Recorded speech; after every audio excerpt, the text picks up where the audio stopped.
As Miami's season continues to get worse, some fans are looking to blame Erik Spoelstra. But how much of this season is Spo's fault? We debate that and give you the latest update on Nikola Jovic's injury on today's episode of Locked On Heat.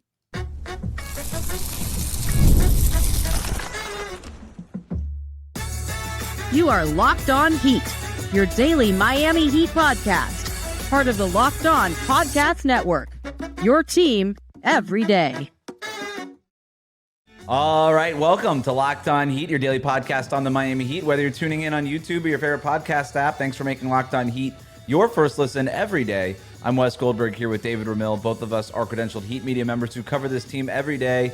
Have a jam-packed show for you. We're going to talk about how much Erik Spoelstra is to blame for the season and why Heat fans are so frustrated with their team. But first, before we jump in, the next Locked On Heat watch party is February 28th, this Friday at the Taurus in Coconut Grove. Heat play the Pacers. Tip-off is at 8 p.m. Come watch the game with us, hang out, take advantage of an extended happy hour, signature cocktails, great food, hopefully watch a Heat win. We're looking forward to seeing you all there. The Heat have lost 6 of their last 7 games. The fan base is divided over almost everything, it seems like, David. And I thought today would be a good time to do sort of a Miami Heat vibe check. And certainly because of the losing, the vibes seem pretty down right now. Am I just too locked in on social media? What's going on? I think you're spot on. I think people are kind of conflicted with how to even view this team. Like, there is no light at the end of the tunnel. And, you know, in past seasons, you could have said probably like last year, oh, there's injury. Maybe even the trade deadline, getting rid of Kyle Lowry, who had just gained so much enmity over the last course of the season and his stint in Miami. You know, you're thinking Terry Rozier might provide something. And, well, hell, you still have Jimmy Butler. There is no Jimmy Butler. There is no savior who's coming to help this team out. There is no player coming back from injury who is going to provide a boost. You have a collection of fans who probably don't know what to make of this team, who see a product on the floor that isn't representative of what this team has been like over the past few seasons, who don't even know that Jimmy Butler has been traded maybe, and we're like, oh, maybe Jimmy will still be here and come back and he'll save this team, etc. But that's not going to happen. Yeah. And so I don't know what to when you look at the fans and what to make of this team, I think they're split. You know, I think there's a large vocal minority who probably wants to embrace the tank pretty heavily. I think there's some fans who probably think, well, what's the point of even competing for a playoff spot now? But they're still kind of hardwired to believe that you should win at all costs and push. And maybe there's might even be some potential with this roster. Maybe they can win. Maybe they can accomplish something this season. Maybe they can, escape the play-in tournament. There's so many different possibilities, but none of them seem particularly optimistic or positive for this group. And I just don't know.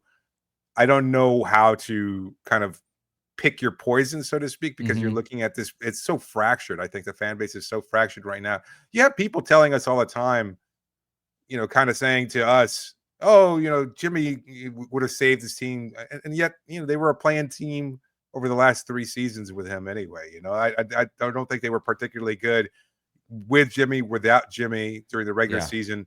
The potential for this team is certainly higher during the playoffs because of Jimmy, but they weren't necessarily a better team during the regular season with Jimmy on this roster. So I don't know. It's just a very strange situation. It is, and they've had those like golden handcuffs, that kind of carrot of the Jimmy Butler thing, right? Always to at least hope for. And yes, that happened a couple of times in 5.5 seasons. It feels like it was a little overstated about like, oh, Jimmy will always save us. He saved us half the time. And that's amazing. And I'm not trying to take away anything from it, but it wasn't like a yearly thing. Right? It was more of an every other year type of deal with him. And so I'm a little surprised. What surprises me the most is what feels like an expectation that this team should have somehow been better or transformed in some sort of meaningful way after trading away the superstar player, the better player in the trade. Right? Jimmy Butler was the best player in the trade. You don't really see fan bases say, we traded away the best player, the face of the franchise, and we expect X, Y, and Z now. Usually when the superstar player, the face of the franchise player gets traded, there's sort of an understanding that collectively we're just going to take a step back and then reevaluate things. And look, you still should not lose to the Milwaukee Bucks when you're up double digits, and you shouldn't have lost to the Hawks on Monday night. Like, this isn't an excuse for those losses, but I'm just saying, like, I'm a little surprised by how painful those losses are amongst the fan base. Well, Even I think so, we're guilty of it. We are. I think we definitely are, and that I should be clear. I lump myself in with the group in general. Like, I'm here. I'm experiencing it with everybody, and I guess I'm a little surprised on my own end. And I'm trying to, I guess, doing like the internal calculus on my own end, just trying to refigure my own internal gears of how I kind of approach covering this team and talking about this team and watching this team. I also, and this can't be understated enough, we have to mention that Jimmy Butler has been awesome for the Warriors, and they've been winning a bunch of games. Cupcake schedule, winning a bunch of games right now. And you've got Draymond Green out here talking about how the Warriors are title contenders now, doubling down on that prediction. You've got Steph and Steve Kerr saying all the right things about Jimmy Butler. Jimmy Butler talking about how much he loves the Bay Area and printing hoodies with the word joy on them and all of this stuff. And to your point, this was not the Jimmy Butler that the Heat had. Right. Jimmy Butler quit on the team. He wasn't playing like this. He is reinvigorated in Golden State, and good for him and good for Golden State. But it's not a 1-for-1. You couldn't have just not traded Jimmy Butler and expected to get this Jimmy Butler.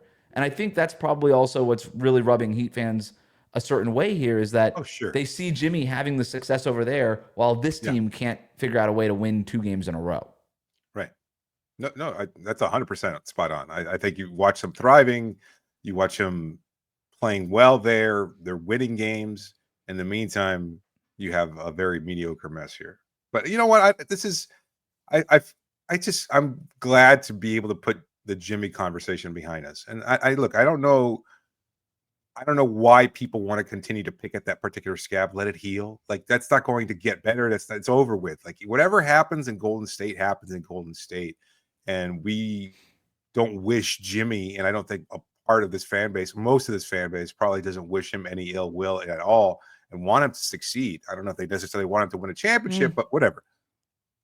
A part of it, a part of the fan base. I don't know if everybody. I think there are some that probably are very angry with Jimmy and feel like there's a lot of people angry at the front office. I think there's a lot of people. Sure. It's hard to go watch Jimmy Butler succeed somewhere else the way that the Warriors have been succeeding, and I get that. But and it is a conversation worth having, just because the Jimmy Butler trade impact will continue to have an impact, right? Like, we're still going to continue to reevaluate and regrade that trade as we get more and more information. And right now it looks like the Warriors won that trade. Sure. But we're going to reevaluate this a month from now and 2 months from now and maybe think something different potentially. Like, we're going to keep learning about the impacts of this trade. In terms of the Miami Heat part of this, we put a poll out there. The Heat now several games under they're 4 games under 500, several games out of the 6th seed in the East. It doesn't look like anything meaningful is going to happen from this season. So we put it out on the poll on Twitter and on our YouTube communities page. Should the Heat tank or push for the playoffs? Did you see the results of this poll by chance? I know last time I checked, it was pretty okay, so pretty heavily in one favor, yeah. So 73% of the Twitter audience said that the Heat should just tank. Yeah. 77% of the YouTube community audience said that they should tank. So 3 out of 4 Heat fans believe that the Heat should tank. And I'm honestly pretty surprised by that. And maybe it's just I am a little bit. I just don't really see the point in tanking, right? Miami is 26-30 right now. They're not catching any of these tanking teams. They're not going to be in on the Cooper flag thing here. Now, I don't know if that's necessarily what people are looking at. Maybe the idea is, like, let's just lose as many games as possible, play some of the young guys, see what they're more about, as opposed to chasing wins. Maybe that's all the tank is about. But it's not like they're not, like, they're playing their most important young guy is starting. Like, are we really, like, we need to see Isaiah Stevens that bad? No, I don't think so. Like, that's kind of ridiculous to me. So is the idea to tank for one of the top, I think there's the Cooper flag tier in this draft, and then there's like a top 3 or 4. Is the idea to kind of get in there? Because that doesn't feel realistic. Yeah. When you look at the standings, that's not, I mean, maybe you get a lottery ball to bounce your way. Maybe that's what it is. Yeah, I'm torn about it myself. Like I feel like for the first time ever, I wouldn't be necessarily as morally opposed to the idea of tanking as I would have been in years past. But at the same time, you bring up a really good point. Like there is no guarantee of anything happening in the draft that's going to be that much more of a positive. And so the likelihood is that you'll probably wind up getting a mediocre mid pick, like something, maybe it'll be a top 10 pick, but it's not going to be a top 5 pick. Right now, But if it's a Miami top is 10 11th. That's Right. You have a 9.4% chance of ending up in the top 4, a 2% chance of number 1 overall. They're 3 losses behind Portland at number 9. Portland at number 9 has a 20% chance at a top 4 pick and a 4.5% chance at number 1. So you're kind of doubling your chances to maybe sneak into that top 4. If you were going to convince me, hey, let's just get into like that 8 or 9 spot, 8, even 8 seems like you're 5 losses away from Chicago. You're not catching Chicago. Like Portland at 9 feels about as much as you're going to be able to slide. Is the 8th pick in the draft going to be helping this team? No, I think the idea would be, or the 9th pick in this draft in this instance, like the idea would be maybe the basketball gods smile upon you and you end up getting a top 4 pick. That's so ridiculous. Like honestly, like that happens. I'm gonna sim the tankathon lottery right now. Nope, Miami didn't move. Okay. No, okay. But it doesn't happen. It doesn't happen. Portland moved down. You rarely break into the top 4 like that. Like and rarely do you get. But to your point, David, wouldn't you would at least have hope until lottery night? You would have hope until April lottery night. I can't get behind that because that's almost as futile as believing that this team can make it to the NBA Finals. It's like, well, mathematically, it's happened, but it's not realistic. And so you're going to get a top 10 pick, probably within the range of 6 to 10, and probably closer to 10 than 6. No, probably around 10 to 14. And Miami has done. It's kind of hard to go into the 6th spot. Like if you can really only jump into the top 4 at that point. So, but Miami. I'm saying if they lose the rest of the season, if they lose out the rest of the season, if they really try, to your point, if you really try to lose, but they also the Heat are never going to do that. They're not going to blatantly do that.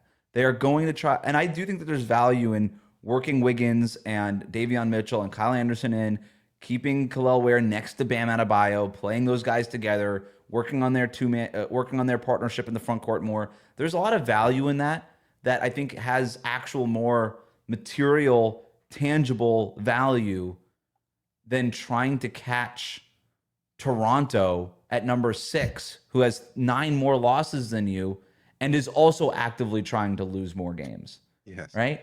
And so it's really hard. That's why we're talking about basically, I think 9. I think 9 is about as far as the Heat could potentially go, because you look at these teams, like all of them are also trying to lose and are frankly better at it than Miami is. So we're talking about going from 9 or 11. Like that doesn't really seem like something worth putting effort into. So no. I don't know. We have an update on how long Nikola Jovic will be out and how that could impact potentially tanking. We'll talk about that next year on Locked On Heat. Today's episode is brought to you by Robinhood Gold. With Robinhood Gold, you can now enjoy the VIP treatment, receiving a 3% IRA match on retirement contributions. The privileges of the very privileged are no longer exclusive. With Robinhood Gold, your annual IRA contributions are boosted by 3%, plus you also get a 4% on your cash in non-retirement accounts. That's over 8 times the national savings average. The perks of the high net worth are now available for any net worth. The new gold standard is here with Robinhood Gold. To receive your 3% boost on annual IRA contributions, sign up at Robinhood.com/gold. Investing involves risk. Rates subject to change. 3% match requires Robinhood Gold at $5 a month for 1 year from first match. Must keep funds in IRA for 5 years. Go to Robinhood.com/boost. Over 8 times the national average savings account interest rate claim is based on data from the FDIC as of November 18, 2024. Robinhood Financial LLC member SIPC. Gold membership is offered by Robinhood Gold LLC. We'll be right back. Thanks again for making Locked On Heat your first listen every day. Your favorite NBA team is a free daily newsletter introducing the Locked On Heat newsletter. One stop for ultimate Heat and league coverage with local analysis and amazing writing from Katie Heindel, Mike Shearer, and Locked On Fantasy Basketball tips from Josh Lloyd. Sign up for free now at LockedOnDaily.com. Some news before we get to the Erik Spoelstra of it all. Nikola Jovic will be reevaluated in 4 weeks after fracturing his second metacarpal. This was announced by the Miami Heat. Finally, David, some specifics about an injury. Yes. This is pretty good. They even went so far as to say that he'll be in a splint. So now we have some clarity on Nikola Jovic. 4 weeks, so about a month, about what we expected when the injury occurred.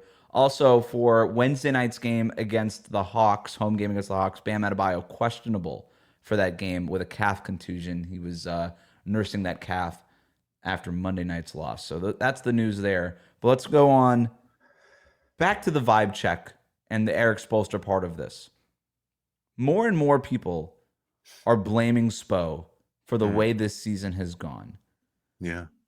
I tend to just give Erik Spoelstra the benefit of the doubt. I believe him to be the best NBA coach, the best coach in the NBA. I don't really see a reason to change that opinion. All the while, I will acknowledge this has not been Erik Spoelstra's best season in terms of coaching. And I even disagree at times where, I think last night against the Hawks, their Spo's decision to start doubling Trae Young, I think did change the game a little bit defensively. It kind of made Miami scramble a little bit. I think there's been some rotation questions, certainly. We remember the late game gaffes earlier in the season. And for the first time that I can remember in a very, very long time, and probably in a decade at least, it feels like Erik Spoelstra is playing catch up a little bit. And instead of Spo, who always just felt so ahead of everything, knowing exactly the counters that the other head coach was going to throw before the other head coach knew, I called Erik Spoelstra the most dominant person in the Eastern Conference side of the bracket during their 2023 finals run, because he just so thoroughly outcoached everybody in every series. And as great as Jimmy Butler was, I always thought that Spo didn't get enough credit for that, for that run. And that over-prepared, ahead of the game, just ahead of everybody, Erik Spoelstra, that just hasn't been the Spo that we've seen this year.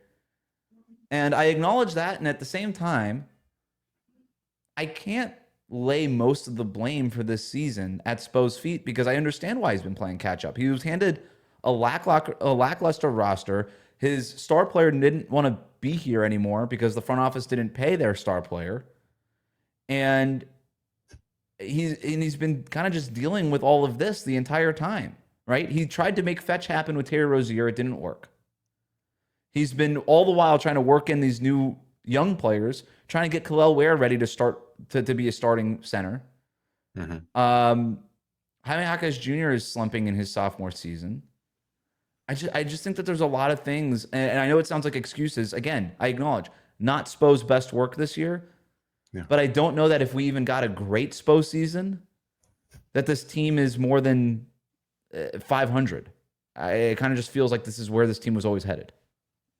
I just think that regular season coaching is kind of overrated in general. I don't know how much he could have possibly done differently over 82 games. Like you're basically trying to maintain egos and keep people's spirits buoyant. Like that's basically what it boils down to. Is like you're trying to keep people to stay positive and make sure that they understand that you're still playing for something. And I think that that's still the case. Like I think the vibes in the locker room are still mostly positive, even though you don't see a whole heck of a lot of effort on the floor, at least not by my account. I think you're starting to see some of that effort wane, and I think it's been an emotional drain in trying to incorporate new players, and it's been a trying season. But to your point, and I agree 100%, he has made mistakes. He has done some things that have been questionable, whether it's playing Terry Rozier too much, whether it's playing somebody not enough. Even the very obvious, mistakes like calling timeouts when you don't have them, calling these challenges when they're clearly should be called. It just oversights that we're not usually accustomed to Spo overlooking. It's been a bad year for everybody. I think this whole team has been caught way off guard. I really think that. And maybe it was naive of me and the front office But I think the expectation was that they were going to try and smooth things over and get the best out of Jimmy, despite not negotiating with him over the summer or trading with him over the summer. And the reality was that they expected to play out the season and be like, all right, now you've given us 70 games. Now here's your extension. Now we feel much more comfortable with it. Right. Spo was that kind of didn't happen. handed a grenade, wasn't he? He was Yeah. the front office and Jimmy Butler kind of took the thing out of the grenade and then just handed it to Erik Spoelstra and been like, if this explodes, it's your fault. They misread it. And I think I don't blame him for it 100%. I feel like, everything that we're hearing now and even some of the criticism from people in Jimmy's camp, saying, Pat Riley cried in a meeting or he was overly emotional or that things may have been a lot more tense than what we had believed. Like, I don't think they ever expected Jimmy to feel this way. I think they really, despite him being prickly and very much a lone wolf in terms of how he approaches things, I still think that they viewed him as a part of this franchise moving forward. Like they were committed to one another and they thought it was just going to work out much differently. And they were wrong. They were wrong. They were absolutely and it's why I said they should have traded him over the summer. In the summer, I was saying it is. I just don't know how you didn't see this coming. And unfortunately, it ends up landing on Erik Spoelstra's plate and Bam Adebayo's plate and Tyler Hero's plate. And what you said, I think, is a great point. A head coaching job in the NBA during the regular season is basically just get your team through the whole thing because it's hard.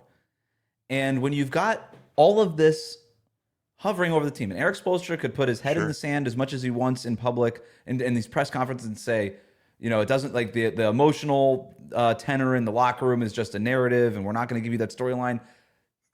We're in those locker rooms. It is in there. And there wasn't any hiding, and it really did infect this team. And probably to the point where just the trade deadline and the All-Star break wasn't going to be enough to recover from it. Like, this is a team that's reeling. And I kind of just go back to my point earlier is the expectations need to be adjusted. This was, at the risk of using this word incorrectly, I guess, this was sort of a traumatic event for that locker room, the whole Jimmy Butler thing.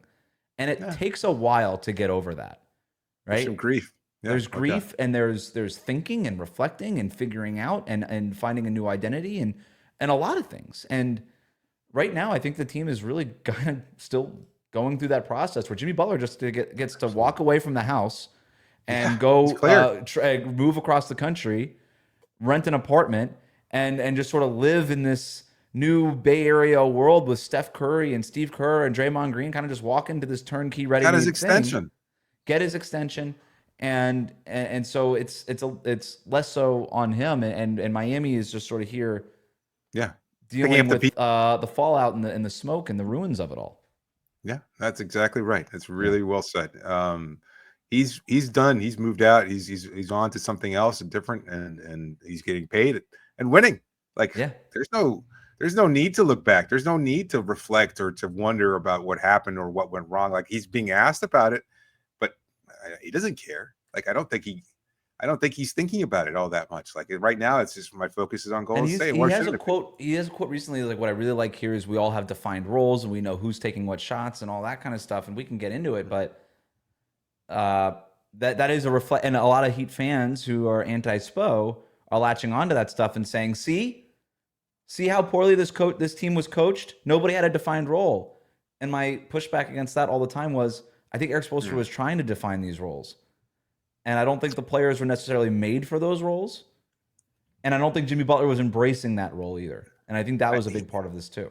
Heat fans, like, they don't realize, like, Warriors fans, and you could speak to this better than anybody. Yeah. They're not always fans of Steve Kerr. Like, they're winning right now. Can't stand him. Yeah. Yeah. They're winning now. They've won a lot. But that's why, again, I think that a lot of coaching tends to be overrated. Like, you can win a lot when you've got. You know what's really overrated, David? A coaching change. There is nothing more overrated in sports than a coaching change. Stuff isn't working. Fan says fire the coach. Happens for every fan base, every sport, every league, in every country. It happens. Something's not working. Fire the coach. It's his fault. And the coaching change rarely works. You don't fire your coach and then find the next Erik Spoelstra. You don't fire a coach and find the next Greg Popovich or find the next Kenny Steve Atkinson Kerr. That much better than It's a great question. I think he was just I don't know. Jamie Bickerstaff has a case to win Coach of the Year. Sometimes it's just the right fit at the right time, but I tend to default to the guys who have been there and done it for a long time and won at a high level multiple times, like Spo. And I'm just gonna say, fire Spo. Go ahead. Who are you getting that's better? Yeah. Who are you getting that's better? You want to hire Stan Van Gundy out of the booth? Like, who are you getting? You want to bring Mark Jackson in? Like, who are you getting that's better? Who are you getting that's better? So that's where I'm at. And I'm sure all of our comments will agree with us. I did learn something about this Heat team that is pretty unsettling. I've got some stats to back up maybe a waning a bit in the culture here. I'll tell you what that is after this break.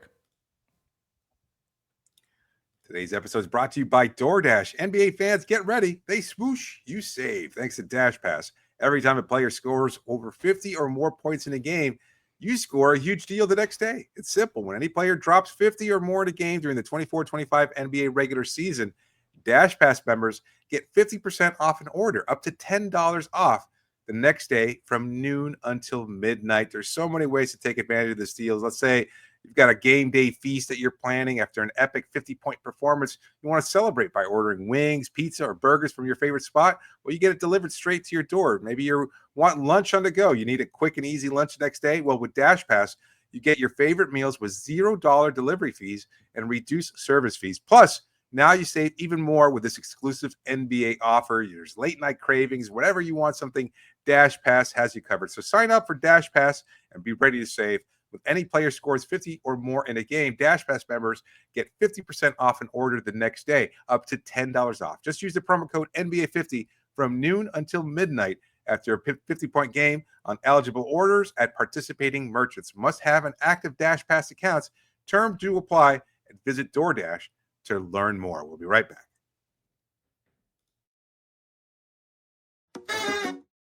Thanks again for making Locked On Heat your first listen every day. The best way to support the show is to like and subscribe on YouTube. Follow us on your favorite podcast app. Before I get back to the Heat fans, I want to show you this graphic that I put together. If you're watching on YouTube, you could see it. Heat hustle stats over the last 3 seasons. It's a very simple line graph. This is including all the stuff that's listed on the NBA.com's hustle stats area, plus box outs.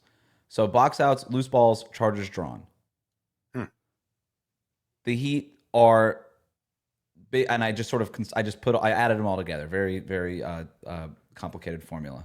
Never claimed to be a math person, as you know, David. But the Heat are just they're doing less of all of it. What's the midway point there? Where is that peak, and when was that peak? Oh, this is just the last 3 years. So last year was actually the peak in all of this stuff. Really? Mm-hmm. Now I don't know that I wouldn't have guessed that either. I would not. But they were so befuddled by injury that you can kind of make the argument, well, that's why they were still able to even get into a play-in spot, is despite all the injuries, despite all the games missed, they still kind of out-hustled people to eke out a few victories here and there. I said last year it was a miracle that they even made the play-in tournament. And it's probably because of all the hustle stats based on so many of the injuries. So that's a great point. They're just doing less of the hustle stuff. And maybe some of that is coaching. The Heat culture thing isn't there anymore. They are not the hardest working, most detail-oriented, most prepared. They are not any of that stuff. They're not that stuff anymore. They're not. And I don't know that that's on coaching. I don't know what it's on, but it is happening. And to me, it doesn't really matter. Like, the blame part of it is less interesting than the fix of it all. Yeah. And it's sort of the crux of my story that I wrote for The Ringer a couple weeks back is, before they could figure out how to get back to being a contender, they need to rebuild the culture that has kind of waned over these last couple of years, I would say. And so getting back to being all that stuff, they've said it for a long time, for a few years now. They haven't really done it for a few years now, outside of the playoffs. Yeah, you've heard Dwayne, you've heard Tim Hardaway. Like, you have heard a lot of players kind of say, where's the Pat of old, or that wouldn't have flown while I was with Miami, etc. And you wonder how much of that is just kind of the nostalgia, even the nostalgia over bad things. That's more trauma than anything else. But the looking back in the rearview mirror and saying, that would never have happened while I wasn't there. And look, we've heard stories like that too. There's been reporting from a lot of different people that Jimmy kind of abused his way through this franchise in terms of like being able to call his shots, that wouldn't have happened in the past being a superstar or not wouldn't have mattered. You wouldn't have been allowed the luxuries that he was allowed in the past. And so you kind of have to get back into it. Because my first thought is when you're talking about the hustle stats, it's like, well, what can Spo do differently? Is he just supposed to yell at Bam Adebayo, call him a jerk and a wuss, and be like, get out there and die for the floor? I know you're just naming a random player. Bam still ranks highly in all these hustle categories. When I was kind of looking at the numbers there, and it's why this franchise. I'm not worried about Bam. Yeah, I know, and I know that's not what you meant, but I wanted to point that out, so I found like an in there. This is why the franchise adores Bam, is that no matter what's happening, he's still doing the stuff that they painted on that court last year. He's still doing that stuff. And for everybody that wants to trade Bam, that's why the franchise adores Bam.